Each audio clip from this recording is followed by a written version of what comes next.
Your Magnificence, Professor Eitel, Mr. Prime Minister Kretschmann, ladies and gentlemen, dear students. Thank you very much for the invitation to Heidelberg. It is my great honor to speak here at one of the continent's oldest universities. It's a place which has educated dozens of generations of outstanding Europeans, many great Germans, of course, but also many Poles. One was even its rector. Heidelberg is a beautiful city built and nurtured for generations. And yet this wonderful city, which is in many ways a microcosm of Europe, has witnessed much evil, violence, war, and atrocity. Today, they sadly return to our continent. Europe finds itself at a historic turning point, even more serious than during the fall of communism. For the most part, those changes were peaceful. Today, when the whole world is threatened by a war of Russian aggression, the times of 70 and 80 years ago come to mind. Today, I want to talk to you about 4 major matters that are key to the future of Europe. So I will divide my address in 4 sections. In each of these sections, I will refer to what I consider a fundamental issue, the role of nation-states. I will begin with first broad topic, what the history of Europe teaches us today. Then I will move to the importance of Ukraine's fight against Russia and what conclusions we can draw for Europe from the war in Ukraine. Further on, I will undertake a third issue, what European values are and what threatens them at present. And finally, I will discuss how Europe can adopt the role of a global leader. So, what the history of Europe teaches us. If we ask what the history of Europe can teach us, I would like to start with our relations, Polish and German. We have been neighbors for over 11 centuries. We have lived, worked, worried about and solved our problems, not only side by side, but often together. We founded our first universities almost at the same time in Krakow in 1364 and in Heidelberg in 1386. There have been many Poles of German descent or Germans of Polish and Slavic descent over the centuries. I heard about Madame Olszewski before. Today, Poles and Germans work closely together economically, which creates interdependence. We are Germany's 5th largest trading partner after China, the US, the Netherlands, and France. Soon we will move to 4th position, overtaking France, and then even to 3rd. Many do not realize it, but Russia ranks at 16th place. Poland, however, still struggles with the cruel legacy of World War II to this day. Then we lost our independence, freedom, and over 5 million citizens. Polish cities lay in ruins and over 1,000 villages were brutally pacified. While Western Germany was allowed to develop freely, Poland lost 50 years of its future as a result of World War II. I do not want to dwell on these issues in my speech, but I cannot overlook it. Poland never received reparation from Germany for the crimes of World War II, for the destruction, stolen property, and treasuries of national culture. After all, full reconciliation between a perpetrator and his victim is only possible when there is a recompense. At this crucial moment in Europe's history, we need such reconciliation more than ever because the challenges that face us are grave. The history of Europe, which with its greatest wound, World War II, threw my country, along with many others, behind the Iron Curtain for almost half a century. Together with my peers, we grew up, went to school, undertook work or studies in the shadow of communist crimes. Millions of young Europeans living behind the Iron Curtain knew that there was freedom on the one side and Russian colonialism on the other. Sovereignty for some, imperial domination for others. On one side, a much-desired free Europe, on the other, a barbaric totalitarianism, life under the heel of Soviet Russia. If someone had told us that we would live to see the end of communism, we would not have believed them, like most experts on Soviet Russia from the West, by the way. And yet it happened. Polish solidarity, Solidarność, the war in Afghanistan, Pope John Paul II, and tough stance of the US during the Reagan era led us to the fall of criminal communism. The time of democracy had come. Today, I would like to emphasize the role of sovereignty of the nation state in maintaining the freedom of nations. The struggle of the enslaved nations of Central Europe was, at its heart, a struggle for national sovereignty. This matter united all patriots across the political spectrum because we believed that our rights and liberties could only be safeguarded within the context of regained sovereign states. And we were right. This was particularly evident during the periods of social and economic crisis.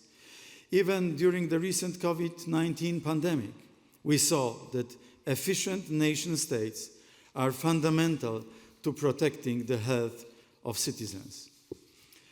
Earlier, during the debt crisis, we saw a clear conflict between the countries of Southern Europe, Greece, Italy, Spain, and supranational institutions that made economic decisions on their behalf without a democratic mandate.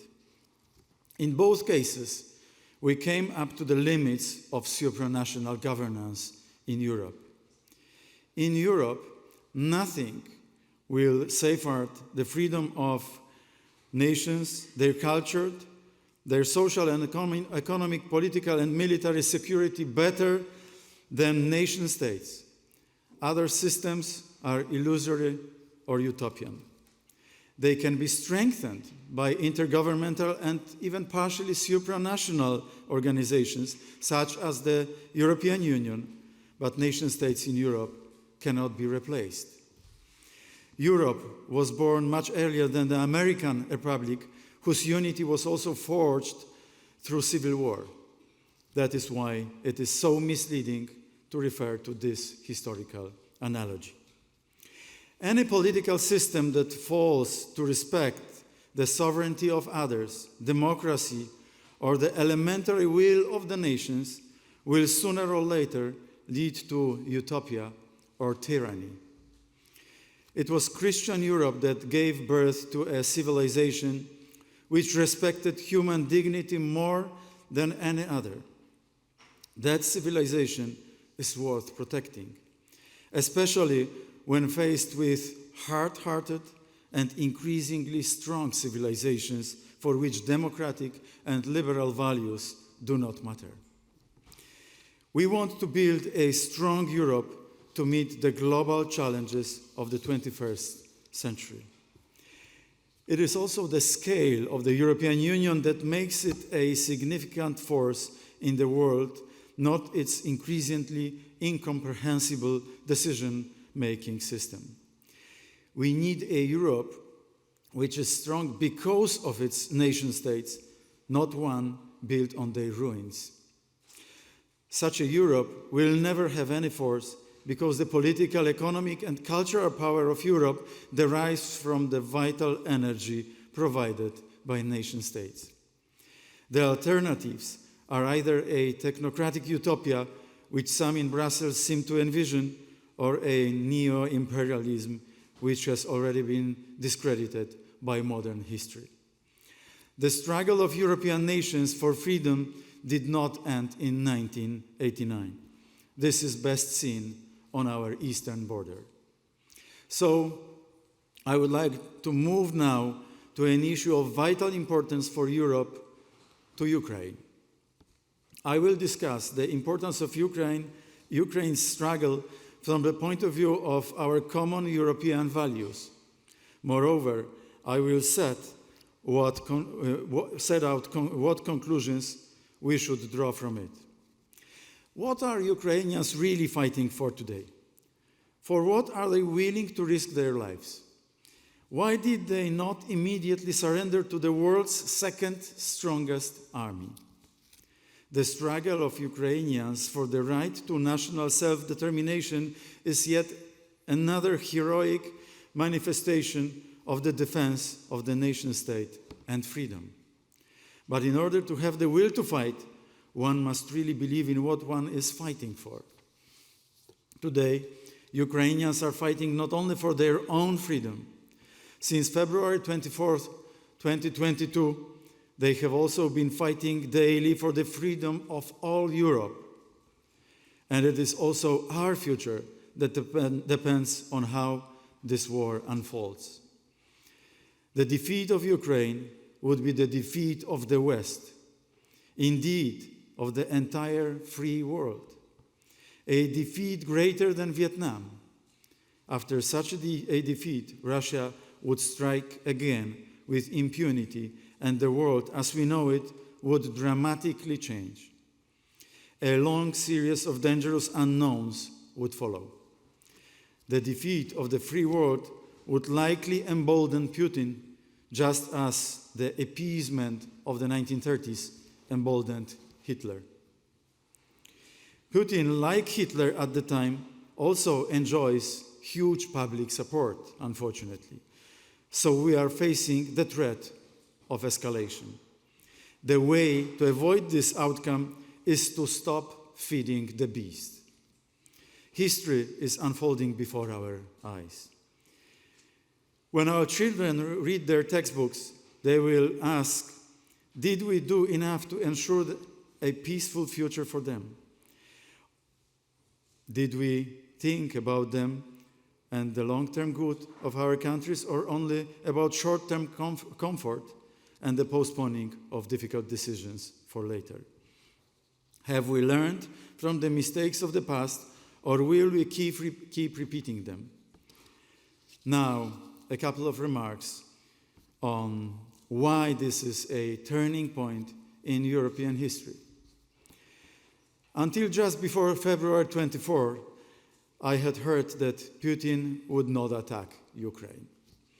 Many politicians in Europe preferred to believe this, hoping it would be possible to continue Wandel durch Handel with Russia at the expense of Central Europe. In this context, let us return to the question, what are Ukrainians fighting for? Were they focused solely on material goods and not united by the sense of community, they would have given up long ago. This is what Putin was counting on. He believed that Ukrainians would choose peace at any price over freedom. But he was wrong. Why? What was the Kremlin's mistake? Putin is not a madman, as many of those who have been doing business with him for 20 years would have us believe. Putin was blinded by his own vision of the world. He was unable to see that Ukrainians are a nation.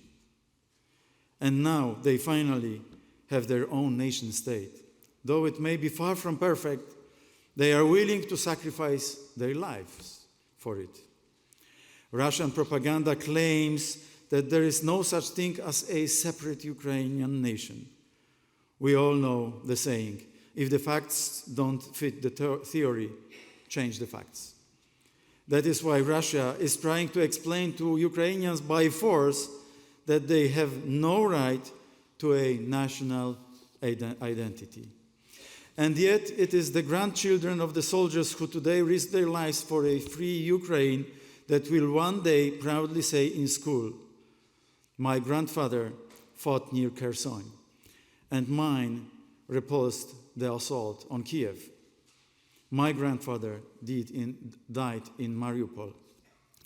And today's soldiers, these future grandparents, know that they are also fighting so that their grandchildren can live in a free country. Let us remember, a nation is a community of the living, the dead, and those yet to be born. Today, Europe is witnessing crimes committed in the name of an anti-national ideology. That is what motivates Putin, the desire to eliminate all differences, destroy all national identities, and melt them into the great Russian Empire, into Ruski Mir. Russian propaganda has repeatedly made the false accusation of Ukrainian fascism. This is exactly what Stalin said. Call your opponents fascists or anti-Semites. You just have to repeat those epithets often enough. End of quote. It must be said clearly, a fascist is someone who wants to destroy other nations. It is someone who violates human rights and tramples on human dignity. The fascist today is Vladimir Putin and all accomplices of Russian aggression. As Europeans, we have a duty to oppose Russian fascism. This is what European identity is all about. Now, what lessons should we learn from the war in Ukraine? Ukrainians today remind us of what Europe should be. Every European has the right to personal freedom and security. Democracy can be implemented at a municipal, regional, or national level, wherever there are ties based on a common identity. Therefore, a vote in which 140 million Russians would vote for the incorporation of Ukraine into Russia and 40 million Ukrainians would vote against it would not be democratic, wouldn't it? What other lessons can be learned from more than a year of war in Ukraine? One thing is clear to me. The policy of making deals with Russia is bankrupt. Those who for decades wanted a strategic alliance with Russia and made European countries dependent on it for their energy made a terrible mistake. Those who warned against Russian imperialism were right. Those who for many years financed Russian war preparations, disarmed Europe, and imposed a partnership with Russia on those weaker than themselves bear political co-responsibility for the war in Ukraine and for the current economic and energy problems facing hundreds of millions of Europeans. Putin behaved like a drug dealer who gives the first dose for free, knowing the addict will come back later and agree at any price. Putin is cunning, but he isn't brilliant. Europe succumbed to him so easily, mainly because of its own weaknesses. This weakness was the pursuit of particular interest at the expense of other countries.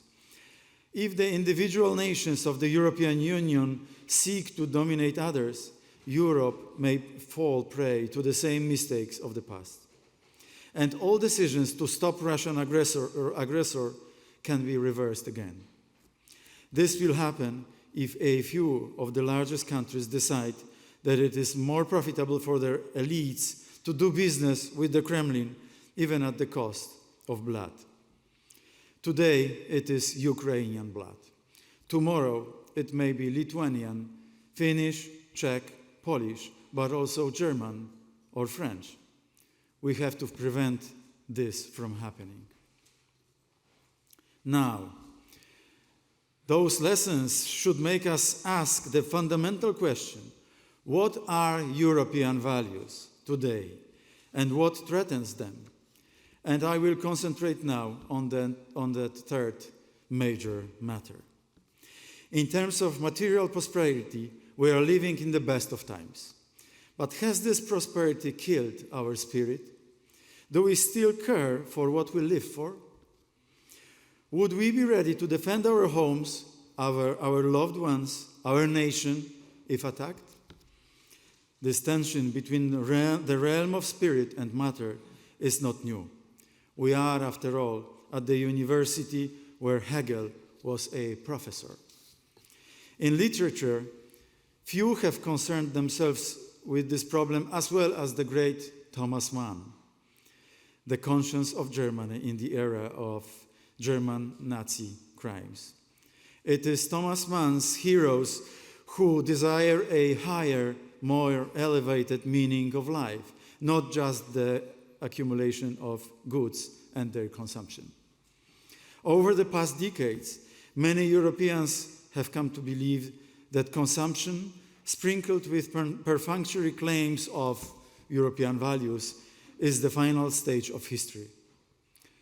We are against this approach. Smacking others with the whip of European values without agreeing on their definition or understanding what changes must be made by particular countries is precisely, in Thomas Mann's sense, self-destructive for the European Union. Once the symbol of Europe was the ancient agora, a place where every citizen could speak on equal terms. Today, all too often, the European agora is replaced by the offices of Brussels institutions where decisions are made behind closed doors.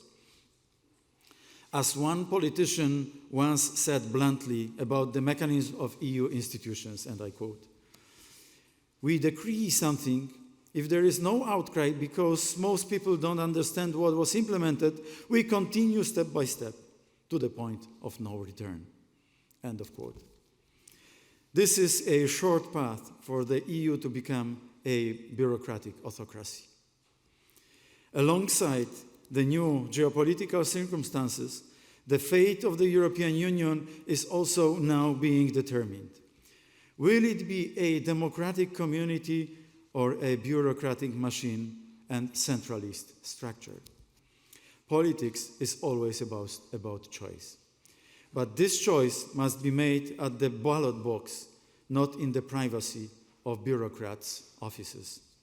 Do we really want a pan-European cosmopolitan elite with immense power, but without an electoral mandate? I warn all those who want to create a superstate governed by a narrow elite. If we ignore cultural differences, the outcome will be the weakening of Europe and a series of revolts, perhaps even a new springtime of nations, like the one in 1848. At the time, Germans made a huge effort to build a united state. They had to wait 20 years for its political results, but they were victorious. Today, we face a similar dilemma.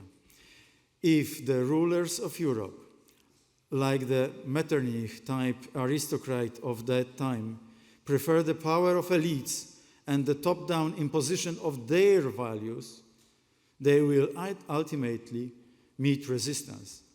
It may come sooner or later, but it is inevitable. So, what are European values? And more importantly, what is Europe? Its history did not begin a few decades ago. Europe is more than 2 millennia old. Europe grows out of the heritage of the ancient Greek, Romans, and Christianity. These are our roots. We grow from them. We cannot cut ourselves off from them. There is no Europe without soaring Gothic cathedrals nor the edifices of universities. Europe has always soared on the wings of faith and reason. And the university model of education that was created in Europe has spread all over the world. And we are proud of it. This happened because the European University was a space for discussion and clash of opposing ideas, the most conducive environment for discovering the truth. There should be no place in Europe for censorship or ideological indoctrination. We have already gone through this in the past when the communist authorities told us what to think. This was also experienced by Germans in the times of Hitler when the books were burned. Europe should be a cathedral of good and a university of truth. Europe should be a cathedral of good and a university of truth. Here too, it is worth highlighting that various bans, arbitrary decisions on what can and cannot be presented within the walls of universities, as well as political correctness, undermine the eternal mission of the academy, the search for truth. And just as we protect our material heritage, we should also protect our spiritual heritage, which consists of citizens of different cultures and linguistic tradition. Europe's strength over the centuries has been its diversity. We share common values, but each nation has its own identity. Gleichschalten, Uravnilovka is a road to nowhere. Germany and France are two central players in Europe. In the 75 years between 1870 and 1945, they fought 3 wars. Only after the last one was reconciliation achieved. This reconciliation bears fruits today in the special political relations between Berlin and Paris. This special mutual sensitivity to the rationales and sensitivities of the two capitals grew out of a tragic past. For the sake of European balance, but also because of a much more tragic past, the same model of mutual sensitivity to the rationale and interest of Warsaw is needed. Today, we do not have a sense of this sensitivity in Warsaw. The foundation for the reconciliation was laid by two great Europeans, Charles de Gaulle and Konrad Adenauer.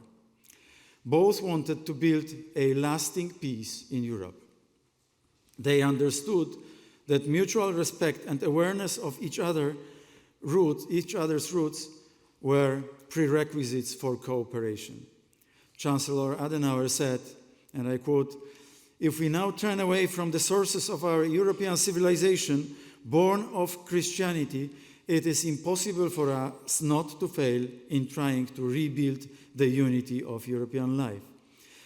This is the only effective means of maintaining peace." End of quote. General de Gaulle was also deeply aware both of Europe's great cultural heritage and the horrors of internal war. De Gaulle said, "Dante, Goethe, Chateaubriand all belonged to Europe to the extent that they were respectively and eminently Italian, German, and French. They would not have been much use to Europe if they had been stateless and if they thought written in some kind of Esperanto or Volapük." End of quote. Our basic identity is national identity. I am a European because I am a Pole, a Frenchman, a German, not because I deny my Polishness or Germanness. The attempt in Europe today to eliminate this diversity, to create a new man uprooted from his national identity, means undercutting the roots and sawing off the branch on which we sit. Be warned, we can easily fall down. Strong cultures around us and harsh dictatorships from other corners of the world are waiting for this. They would surely be happy to see Europe fall into insignificance. Would we want all Europeans to forget their language and speak only in Volapük? I wouldn't. Some people try to negate Europe's contribution to the development of the world because they only see the dark sides of history. And indeed, countries responsible for exploitation and colonialism, imperialism and terrible crimes like German Nazism and Russian communism like crimes in the colonies, should make amends for their own pasts. This is part of our European DNA, the pursuit of truth and justice. But historical Europe is not only a source of shame for us. All of today's amazing scientific development and prosperity is, one might say, Europe's offspring. The way forward for Europe is also not political McDonaldization. It requires drawing on its own diversity. The attempt to artificially unify Europe in the name of abolishing national and political differences will in practice lead to chaos and conflict among Europeans. It is cooperation combined with competition that is the best way for Europe to succeed in the global world. Millions of people from all over the world visit Paris, Rome, Cologne, Madrid, Krakow, London, or Prague every year. The richness of these beautiful cities and the power of their attraction stem from the fact that each of them has its own unique identity. We don't want a Europe that gives an ultimatum. Either you voluntarily cure your nationality, or we will apply all kinds of political and economic pressure on you to do so. Poland has taken in millions of refugees in recent months. Ukrainians have found shelter in our homes. Our understanding of European values certainly includes support for a neighbor in need. However, we received minimal help. And in this context, we see different treatment of countries in the same situation. And this is the definition of discrimination, isn't it? Poland experiences this discrimination also due to a complete lack of understanding of the reforms that a country emerging from post-communism, first communism and then post-communism, needed to make.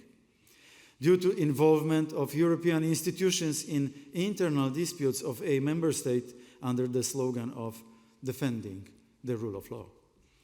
I want to make it absolutely clear here. In Poland, we have the same understanding of the term rule of law as in Germany.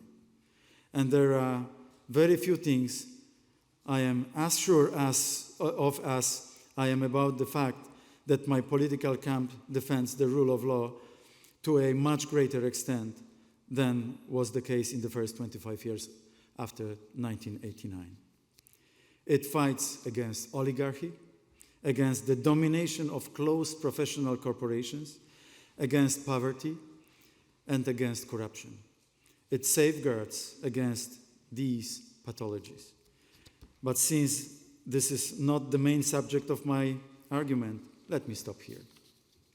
In a deeper sense, the dispute today is between the sovereignty of states and the sovereignty of institutions, between the democratic power of the people at a grassroots level and the top-down imposition of power by a narrow elite.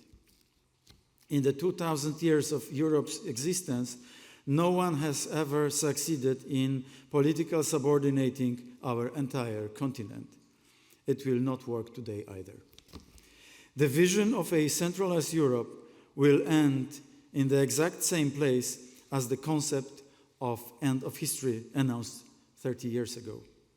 The sooner we move away from this vision and accept democracy as the source of legitimate power in Europe, the better our future will be. By the way, there is no end of history. History is accelerating and bringing challenges of unlimited proportions. Unfortunately, a large part of today's EU elite operates in an alternative reality.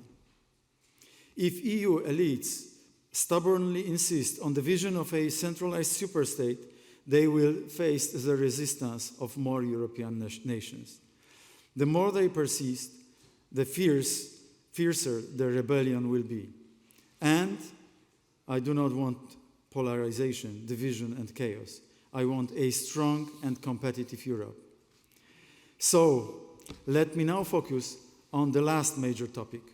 How can Europe adopt pole position in the global leadership race? Above all, the Union's policies must change, not towards greater centralization and the transfer of power to a few key institutions and to the strongest countries, but towards strengthening the balance of power between the countries of Northern, Western, Central, Eastern, and Southern Europe, and to complete EU integration with the Western Balkans, Ukraine, and Moldova, in line with Europe's geographical borders. The question must be asked, how seriously do we take the issue of building a strong and influential European Union? Today, pro-Europeanism is expressed by our mindset of enlargement, not in focusing on ourselves and the centralization of the EU. Strangely enough, those countries that like to present themselves as pro-European and propose turbo integration are at the same time the most skeptical about enlargement policy and play games of political poker. We should not talk about the values that unite the EU while dividing Europe into those who deserve to be in and those for whom access is denied. A larger common market, diversity of its economic assets would make us a stronger global player. I often hear that the EU needs reforms if it is to enlarge. This is very often a camouflaged proposal of federalization, de facto a proposal of centralization.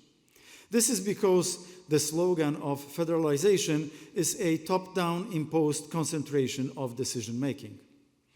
According to the authors of this centralization called federalization, the decision-making process must be changed by moving away from unanimity to qualified majority voting in a number of new areas. The argument for this solution is that obtaining unanimity among more than 30 countries will be very difficult. It is true that it is more difficult to obtain a united opinion within a larger group of states. However, the question is whether this should lead us to think that decisions should be pushed by the majority against the interest of the minority in other areas. I have a different proposal. Let us refrain from encroaching upon issues where national interest remains divided. Let us take one step backwards to take 2 steps forward.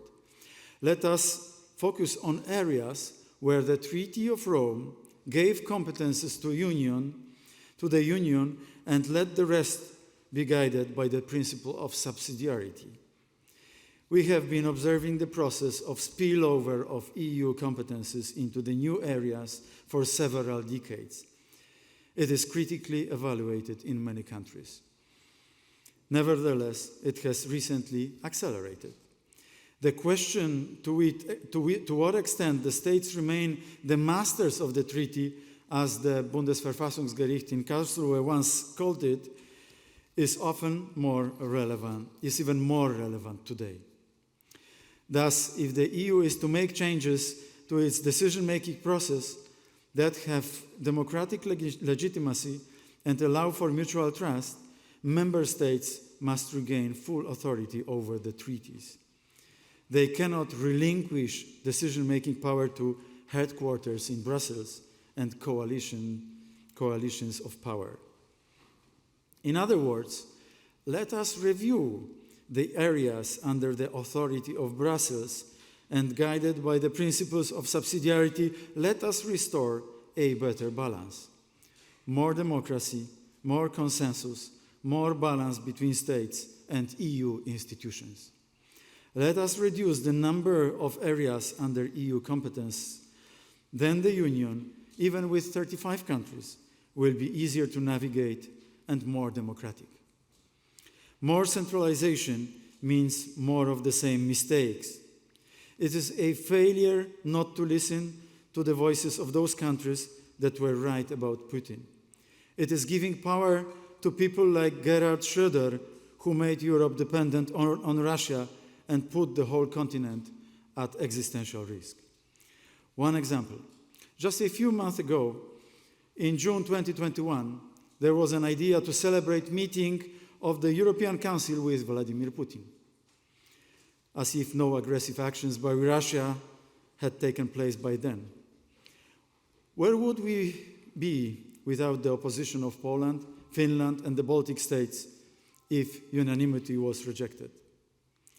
Polish foreign policy in that context is decided in democratic elections by Polish citizens, people for whom an aggressive neighbor is a real problem. Those are not people who live thousands of kilometers away and only see Russia through the prism of the works of Pushkin, Tolstoy, or Tchaikovsky. Today, it is not enough to talk about rebuilding Europe. We need to talk about a new vision for Europe, so that peace and security may become lasting foundations of development for decades to come. If the last few months can be considered successful in any way, it is certainly due to cooperation in the field of security. Transatlantic cooperation, and NATO in particular, has proved to be the most efficient defense alliance ever. Without the involvement of the US and possibly Poland, there would be no Ukraine today. NATO, soon enhanced by the near accession of Finland and Sweden, is key to the security of Europe. It needs to be strengthened and developed. At the same time, we must build our own defense capabilities, something Poland is currently doing. We are building a modern army, not only to defend ourselves, but also to help our allies. We are spending up to 4% of GDP on defense, which is only possible thanks to the repairs made in public finances by my government after the gaping holes left in them by our predecessors. And we propose that defense expenditures not to be part of Maastricht Treaty criterion of a 3% limit. Very important for the security of Europe. Europe has disarmed itself, staring at Russian aggression like a rabbit in headlights. Today, there is a shortage of ammunition and basic weapons to respond to the Russian invasion, not to mention to other threats that may occur elsewhere. My desire for the countries of Europe is to be so militarily strong that they do not need outside help in case of an attack, but that they can provide military support for others. This is not so today. Without American involvement, Ukraine would no longer exist, and the Kremlin would have moved on to its next victim. During the time of the 1970s, many mistakes were made. That era ended with the Soviet invasion of Afghanistan. The West responded properly. This time, the Russian aggression of the last 20 years has not caused such concern. Sobriety came late on February 24th, 2022. Now, what else is needed to strengthen Europe's position? We all remember Bill Clinton's campaign slogan, "It's the economy, stupid." In those days, almost everyone believed that money was a cure-all drug. That even in countries like Russia or China, money would cause democratization of public life. Things turned out differently. Today we know that the economy must go hand in hand with social desires and security needs. Many of the problems of modern Europe stem from the frustration of young people whose prospects are often worse than those of their parents. The middle class is eroding everywhere in Europe. A world in which the richest 1% accumulates more wealth than the remaining 99% is outrageous. and this is happening today. Tax havens, which might more aptly be called tax hells, rob the middle class and the state budgets of Germany, France, Spain, Poland, Baden-Württemberg, and many others. Europe's strength comes primarily from the strongest foundation, which is its robust middle class. They believe that prosperity and growth can be shared not only by a group of rich, but by society as a whole, has been the driving force behind the development of the West since the 50s, or since the end of the Second World War. Unfortunately, this conviction is disappearing, and inequality is increasing. This is very dangerous because, on the one hand, it strengthens radical movements demanding the destruction of the current economic and political structure, and on the other, it discourages work and development.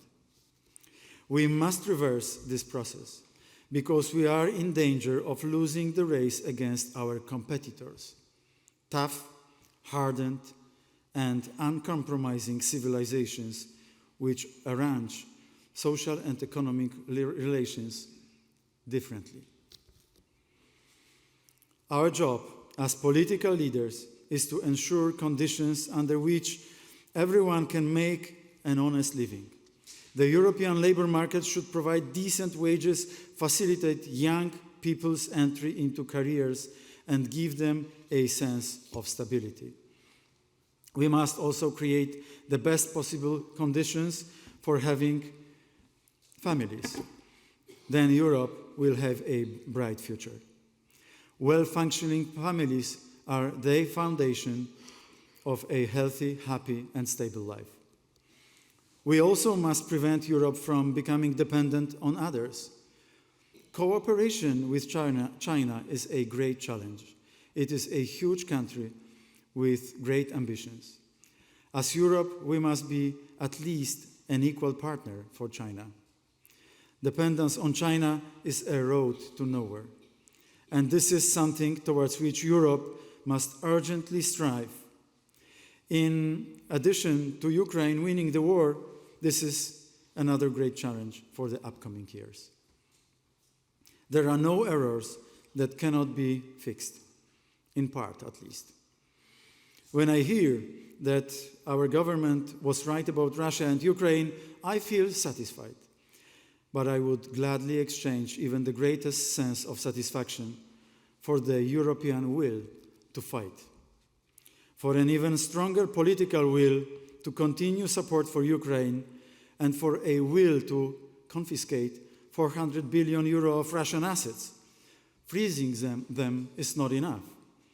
Russia must answer for its crimes and the material destruction it has caused. Brutal aggressors must know that sooner or later their country will pay for the losses caused by violence. Today, I call again on all the leaders of Europe. It is time for the full and permanent confiscation of Russian assets, to rebuild Ukraine, and to reduce energy costs for European citizens. Europe is much stronger than Russia. In addition to our potential, we need to have the will to use it. If we let Russia win this war, we risk more than just losing Ukraine. We risk marginalizing our entire continent. The basic conclusion is simple. In the world, only strong, efficient, self-confident countries count. Putin attacked Ukraine because he considered Europeans to be on their last legs, weak and idle. 1 year later, we see that he was wrong, at least in part. Europe is not yet lost, as long as we still live, but she is not yet victorious.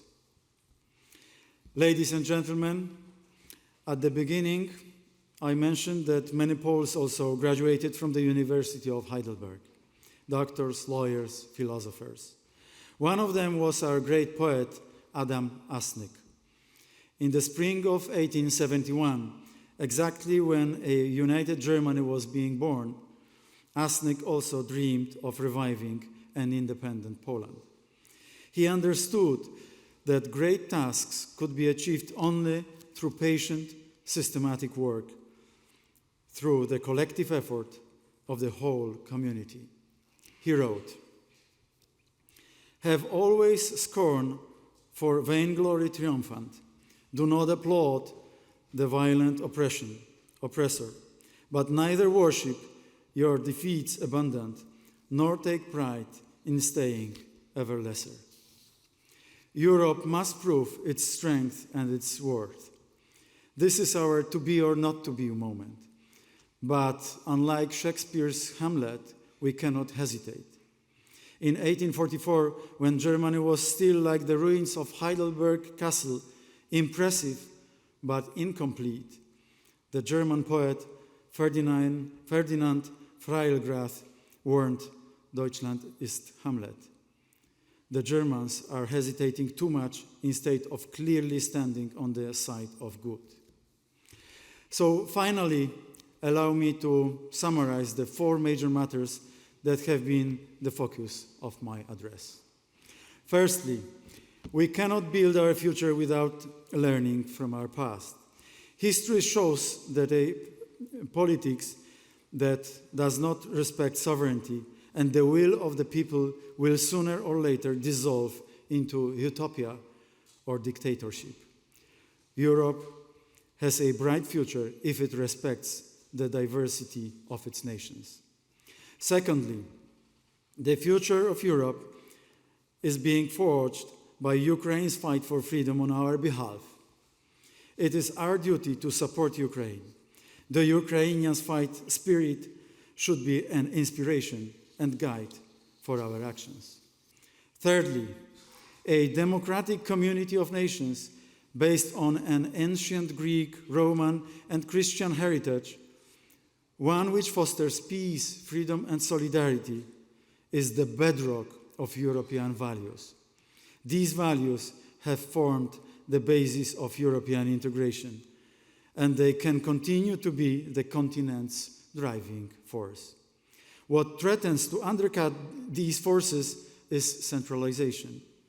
The rule of the strongest and the arbitrary entrustment of Europe's future to a heartless bureaucracy that is trying to reset values. Such a reset that is bureaucratic centralization under the guise of federalization is the seed for great future conflicts and social rebellions. And fourthly, if Europe is to win the race for global leadership, it must transform. It must be ready to accept new countries, but also, in the face of a larger community, to limit some of its competencies. In the face of external threats, it must strengthen its defensive capabilities. Facing economic and social challenges, it must build an egalitarian and ordoliberal system. Ordoliberal types of prosperity, which is so well known in Germany. And it also has to fight tax hells dressed up in tax havens. Europe must maintain wise alliances, but it must also foster independence and not become the victim of energy or any economic blackmail. Ladies and gentlemen, Europe was once the center of the world, respected on every continent. Do we still care if Europe and our civilization survive?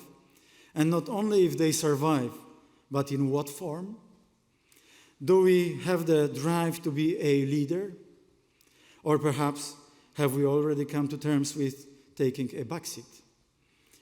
Do we have the courage to make Europe great again? To make Europe victorious? I believe so. Europe has great potential. It stems from its history and heritage, but continues today in its innumerable qualities and advantages. What Europe needs, however, is determination and courage. And I am deeply convinced that if we work hard on behalf of our respective homelands and the continent as a whole, Europe will prevail. Europe will be victorious. Thank you very much.